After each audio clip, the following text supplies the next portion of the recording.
Hello everyone, আরও একটা mini blog তোমাদের সাথে শেয়ার করছি। আজকে ছিল আমার একটা বার্থডে পার্টি। তো দেখো এদিকে পুচকেগুলো সব তো ডান্স করছিল, আমি গেছিলাম কিন্তু দোকানে। আমাদের বিল্ডিংয়েরই একদম ছোট্ট সদস্যটার বার্থডে, দাঁড়াও তোমাদেরকে দেখাই। তো আমি তো দোকানে গেছিলাম, তারপর ভাবছি অনেকবার ফোন করছিল, কিন্তু তারপর ফোন করার পরে আমি আসছি না দেখে বাচ্চা মেয়েটাকে আবার পাঠিয়েও দিয়েছিল। তারপর আর কি করবো, বাধ্যগত আসতেই হলো, কারণ পুচকে মেয়েটা যখন বলছিল আদা আদা গলায় আন্টি চলো না চলো না, তখন না এসে থাকতে পারি বলো তো। এই দেখো চলে এসেছি, আর এখন হবে কেক কাটিং।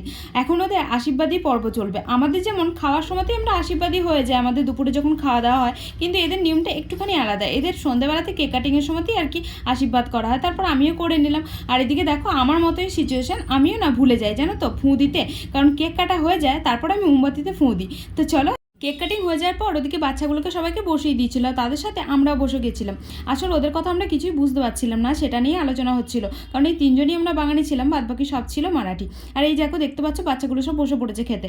আর আমি নিচে যাব, কারণ আমার বর চলে এসছে, আর আমার বর আবার একা একা খাবে না, তার জন্য আমি চলে আসলাম নিচে। আর ওকে বলছিলাম যে চলো পরে গিয়ে খেয়ে আসবে, কিন্তু ও বললো যে না তুমি নিয়ে আসো। তারপর অনেকটা লেট হচ্ছে দেখে ভাবি যে নিজেই কিন্তু দিয়ে গেল। দেখো কি কি করেছিল বলি তোমাদেরকে।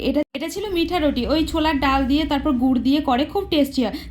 তারপরে ছিল হচ্ছে পুরি, আর ছিল হচ্ছে পনিরের সবজি, আর তার সাথে ছিল কেক মিষ্টি, আর ছিল হচ্ছে পায়েস, মানে হচ্ছে সিমুইয়ের পায়েস ছিল। আর এদিকে আমি একটুখানি ভাত করেছিলাম, কারণ আজকে দুপুরেও আমাদের রুটি খাওয়া হয়েছে, আর আমার মনটা খুব ভাত চাইছিল, তো আমার জন্যই করে নিলাম। আমি ভাত খাবো, সঞ্জু খাবে, এইগুলো। তো চলো টাটা।